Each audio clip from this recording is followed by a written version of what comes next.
It is Wednesday, my dudes, which means it is time for another First Thoughts and Initial Impressions Epic 7 video. This one will be on Ocean Breeze Luluca, the newest summer limited that was just shown this morning, and will be available apparently tomorrow as of the recording of this video.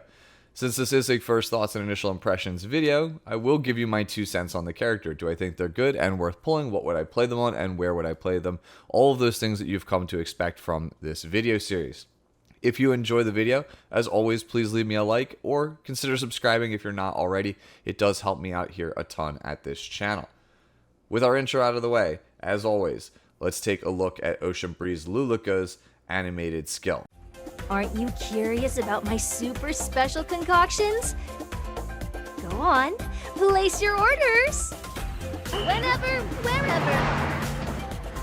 That's the Luluca prompt. Just a moment. I'll be right with you. I have to give it to Epic 7's art department. They've really been on a roll lately. The last several characters we've had have had pretty much the best animations I think we've ever seen in this game. And while the line whenever, wherever is a bit memey, I do think the delivery on it is pretty great, as you would expect from Luluca's English voiceover artist, which is Frida Wolf. We've talked about her several times on this channel. She is the voice of characters like Aether, Robbie, and Bologna in Epic 7. Moving on to Luluca Stats, she is an Earth Soul Weaver of the Gemini zodiac symbol, which means she shares a stat line with Elena, DN, and the collab hero Emilia. Quick show of hands, how many of you guys actually had Soul Weaver on your bingo card for this Luluca? Because to my knowledge, Lucian Azure is the only person that actually managed to say Earth Soul Weaver, and it actually ended up being correct. Taking a look at her actual stats, she has 649 attack, 5,254 health, 105 speed, 694 defense, 15% critical hit chance, 150% critical hit damage, 3% dual attack chance, no effectiveness, and 30% starting effect resistance. So slightly below average speed overall on this character, pretty low health, but makes up for it with fairly high defense and crazy high starting effect resistance. Imprint release is health for the team, and imprint concentration is going to be effect resistance, which is kind of yikes because that's pretty much the support equivalent of the critical hit chance imprint. Critical hit chance is already like the big money maker for them in terms of duplicates. And for Soul Weavers, especially ones that can cleanse, which we'll talk about Luluca skills in a little bit, effect resistance is that imprint concentration. It is the most desirable one. So for a limited character to have such a highly coveted imprint concentration, which synergizes very well with the 30% base effect resistance, and also the artifact that we'll be talking about later on in this actual video, is a little bit concerning. It's also even more concerning when we take a look at the actual contents of this patch. Yeah, before we move on to actually talk about the skills, let's take a quick look at the patch notes, because this character, you're pretty much going to end up pulling her no matter what, and you're going to want to pull multiple copies of it because of the elephant in the room, which is this suspicious hot spring level that is accompanying this banner. So if you haven't seen, this is a level where you can acquire 85 epic equipment and accessories of counter set, penetration set, and resist set, and that will change after weeks 1 and 2. So maybe speed set or whatever have you, destruction at a later date. So that is this gear you can farm from this, and it is level 85 epic equipment. It is red gear, so it's actually highly desirable gear. You also get reforged materials. So this thing is basically equal to or better than the hunts that you can farm right now. So you're going to want to farm this side story as opposed to actually farming the hunts while it is available. And then we have this Sparkling Sea Soda, which is the event currency that you can get. The actual fight itself is against the goddess Lethe, and you can see that we have 2 teams here. You do 3 on top, 3 on bottom, and you appoint a leader to the front for this actual event. And that leader, they really want you to be playing Ocean Breeze Luluca, because having her gives you this passive that increases your attack by 30%, max health by 30%, and effectiveness by 100%, as well as decreases boss's memory fragment level by an additional 1 level. So essentially, having a copy of this character makes your hunting easier. It makes it faster. So by farming faster, you essentially get access to more pieces of equipment and more sparkling sea soda. And we'll scroll down here. You can see the mileage shop. For every 400 pieces of soda that you acquire, 400 glasses of soda, I guess you could say, you will get a random piece of equipment in the exchange shop. So this thing, again, is just basically a better hunt. And those of you that happen to have triple S Lulucas, as well as multiple copies of her artifact, will be able to reap a lot more rewards. So if you have a ton of leaves and a lot of sky stones or really deep pockets, you're going to be able to get a lot of value out of this. Don't really know how I feel about that, but yeah, if you're really serious about getting a lot of gear, you're probably going to want to pull a lot of copies of Luluca and her artifact, and I haven't even talked about what she actually does yet. So let's just jump over now and resume and start by talking about her skills. Let's start off by reading Luluca's Skill 2, 1 Luluca Special, and then we'll follow it up with the Skill 3 and the Skill 1, as those were the order that they were shown in the video. I'll read all of the skills before I actually give you my 2 cents and thoughts on the character. Again, Luluca's S2 passive is 1 Luluca Special. After an enemy uses a non-attack skill, gains 2 focus and increases combat readiness of Luluca by 15 to 25%, depending on Malagora. Can only be activated once every 2 turns. After using a skill, when focus is full, consumes all focus and activates Luluca's Special Delivery. Luluca's Special Delivery is an AoE attack that dispels 2 buffs from all enemies and has an 85% chance to silence them for 1 turn. Additionally, it has a 100% chance to decrease the hit chance of all enemies for 2 turns and decreases the skill cooldowns of Luluca by 1 turn, basically allowing you to use her S3 even faster. Speaking of S3, this one's on me. Acquires 3 focus upon use, as well as 3 souls. The cooldown is 4 to 5 turns, depending on Malagora. Dispels 2 debuffs from all allies, and grants increased defense to all allies for 2 turns, as well as gives them an Ice Cream. Ice Cream is an undispellable buff that says after being attacked, recovers 20% of max health, dispelled after being attacked 1 time. And finally, we have the Skill 1, Orders in, Just Wait. You acquire 1 focus upon use. Attacks the enemy with overflowing energy and increases combat readiness of the ally with the highest combat readiness, except for the caster, by 10 to 15%, depending on Malagora. You could soul burn it for 10 souls to increase the combat readiness of all allies instead of just Luluca. So now that everyone knows what each of the skills do, let's revisit the Skill 2, 1 Luluca Special, as I think it is the strongest move on the character. This passive cements Luluca not only as a focus character, but as someone who punishes non-attack skills. And we definitely need more of those, because right now, Politis feels like the only truly good one. Teyu's kind of a meme unless you're playing against Arya. Celine's really not good against Conquer or Lilius because of her defense. They can just focus her down. And doesn't really do anything against Ahmed either. So I welcome this on the character. The fact that she has a combat readiness push built in on this passive means that essentially we don't really need Eternus on her. So one of the things that people are using right now for Soul Weavers is like 250 to 260 speed Soul Weavers like Desert Jewel Basar and Shuna on Eternus in order to cut in front of some of these really fast and oppressive setup characters, oppressive openers in the format. That's kind of how a lot of people are playing Soul Weavers right now.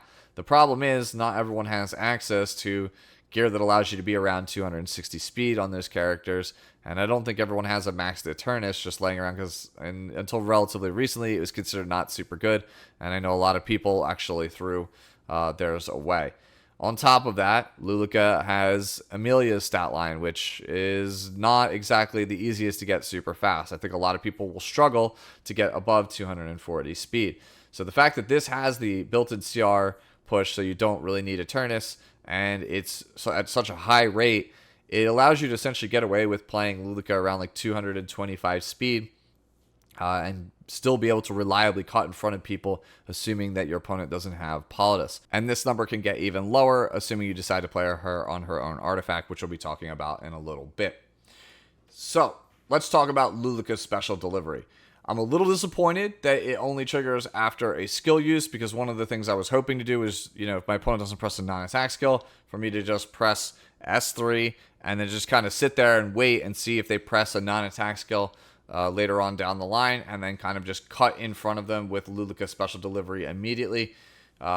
Essentially, we have the Benimaru problem where your opponent doesn't really need to press a button right at the start, can wait for Luluca to be at the bottom of the CR bar, and then kind of use their skills and not get punished right away for it.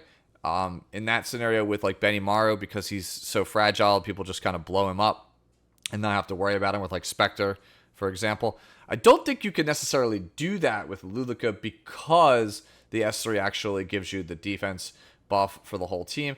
On top of that, you have the built-in mini Guardian Ice Crystals with Ice Cream. And the fact that the character has around 700 base defense, it's a significantly better survivability threshold than a character like Benimaru, and definitely a hell of a lot better than a character like Celine. Luluca's Special Delivery is really good, though, in my opinion. It undoes quite a lot of setup because it has the 2 buff Dispel. It has the Silence component, which allows you to get back tempo, much in the same way that Shuna's S3 Sleep Spell gives you back the tempo as a standard player. So I really like that as well. The big problem with everybody being silenced, though, is that they probably would just auto attack with their DPS and focus fire one character and take them out of the fight. That's not super likely to happen because of the defense buff from the S3 and also the decreased hit chance that comes from Luluca Special Delivery. So overall, I think that this character is really, really good at undoing setup for an opponent. It makes it very hard for them to play super aggressively, and I expect, just because of Luluca doing a different impression of somebody like Desert Jewel Bazaar, like Shuna, that she will see a decent chunk of RTA play. How you decide to build her, that I think is going to be kind of up to you. Resist set makes the most sense because she is a cleanser, has high base ER to begin with, and then also has that ER imprint concentration on her. So ER, resist set as the offset makes the most sense for sure. If you're not willing to go with that, the standard other defensive sets apply, like health, defense, immunity. Those all will work fine. So as for main sets, I think speed or counter are going to be the way to go because of her S1 orders in just wait. If you remember, we talked about in How to Play Meteor Kowarik how good his S1 retribution is. It wins games pretty much by itself. And while I don't think Luluca's S1 here is as good as retribution, it does have the best part of that move, which is the ally pushing combat readiness component. That's the ability that wins games, and it will win a lot of games of World Arena, which is where I primarily think you're going to be playing this character. Being fast enough to cycle this S1, or at least having the ability to get multiple off in a very lucky situation if you're on counter set, that feels like that's what's going to win games. That's what's going to give this character a lot of value. And now that I think about it, Unity set seems pretty good on this character now that I think about it. So yeah, I think I would probably go Speed Resist on this character or Speed Unity. And for the turn 2 players, I'd probably go Counter Resist or Counter Unity. At least, again, if you're a dedicated turn 2 player. As far as artifact choice goes, Celestine seems really good to me, especially if you're on that Unity or that counter set that we just talked about. Eternus obviously has pretty good synergy with the skill 2 here. It'll give you extra combat readiness cycling. But I don't think that that is as good as her own artifact, which we haven't talked about yet. So let's just get into it and talk about it now. Soul Consolation increases the wearer's effect resistance by 20 to 40% depending on the artifact level. After an enemy uses a non-attack skill, it increases the combat readiness of the caster by 8 to 16%. Can only be activated once per turn. So essentially, you can get up to 41% combat readiness on this character, which is pretty good. At that point, I think you'll need to be like around like 175 or 180 speed for you to actually cut, assuming that the opponent doesn't have Politis. Yeah, that's pretty strong. That's actually really, really strong. And 40% ER is, again, that's really good. I think they recognize that ER is not exactly in the greatest spot. Shamadra's Staff was pretty much like the artifact to take if you wanted effect resistance, or Guardian Ice Crystals, and they do not provide a full 40%. it's a limited artifact, and it's really, really good. So it's going to end up being another Tachi situation. You're going to want to get as many as you can because you really want to get the ER as high as possible. You want to get the combat readiness boost as much as possible. It just will make your life a lot easier for actually gearing the character. And that's, again, before we go back to the fact that they really want you to have multiple copies of Soul Consolation imprinted so that way you can have an easier time farming all of the gear and getting maximum value out of the event. Yeah, not much else to say. Just incredible Soul Weaver artifact. I probably would play this on Luluca unless you decide to go with the counter Celestine route that we talked about. Having 41% built-in CR for a character that can kind of undo setup and help stabilize and shore up your positions with things like defense buff is really, really strong. At 41%, if we cut that in half for Politis, like 240 speed is still taking the second turn a lot of the time. So yeah, that's to me really, really strong. Overall, Luluca is, I feel like because of it, she's a limited and must-pull character. But especially because we're in an aggressive metagame where one of the only real ways for turn 2 players to stabilize is with things like Zeo, Sage Ball, or a Soul Weaver on an Eternus-like ability that can cut in front of the opponent. So having Luluca be that character that can cut in front of the opponent and then also give a cleanse and defense buff to stabilize things while also undoing all of our opponent's setup, potentially giving us a ton of tempo on silence, potentially making it so that they don't actually get too much value out of their auto attacks with the blinds. That to me is very, very good. And if she's on speed set or even counter set to take advantage of the S1, that's just gravy on top because everyone knows Handguy's S1 is still very, very good in and of itself. So yeah, my final verdict on Luluca, really, really good. You should be pulling for this character, I think, especially if you do not have that fast Eternus Soul Weaver that I talked about with Shuna, with Desert Jewel Basar. And you are a slower player that does not try to cleave or take the first turn all the time. Luluca is that character for you. I know that we have super hot waifu Lethe coming up very soon, but I would hate for you to miss out on such a important character, it seems, in the meantime. Hopefully, you have saved quite a number of bookmarks and are able to actually get both characters and their exclusive artifacts. May your pools be extremely blessed as well, because, again, you need quite a number of copies of this. Before you click off the video, though, we have one last thing to talk about, and that is the exclusive equipment that was shown today for Seaside Bologna as well as Tempest Siren.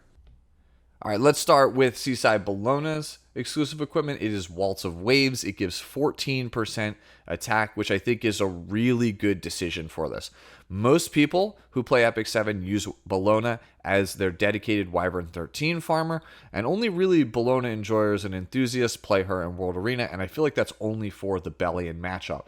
Taking a look at the exclusive equipments, the first one dispels 1 debuff from the caster before attacking when using You're Not Cute. This is excellent for World Arena in the Bellion matchup in particular, because it'll allow you to essentially cleanse the Provoke and cleanse the Blind from Bellion in those matchups, allow you to kind of take your turn back and use your S3, haven't I warned you? So I think this is really good for people who like playing this character in PvP. The second one is the one that I recommend almost everyone pick up, regardless, at least if you use her at all in Wyvern, and it increases damage dealt by You're Not Cute by 10%. That's super important for Wyvern. It speeds up your Wyvern clear speed. It makes gearing a Wyvern 13 one-shot significantly easier. It helps immensely also if you decide to use this character in Abyss, because I have recommended her in my Abyss guides in the past for several floors. So this is, I think, the best one for sure, unless you are just hardcore only playing this character in PvP, especially for that Bellion matchup. The last one, Haven't I Warned You, is nice, but traditionally, decreases skill cooldowns of S3s are not the best. I think like only really Red Tenebria I can think of off the top of my head really wants that decreases skill cooldown. So this one, I don't think, while alright, is not as good as the other two.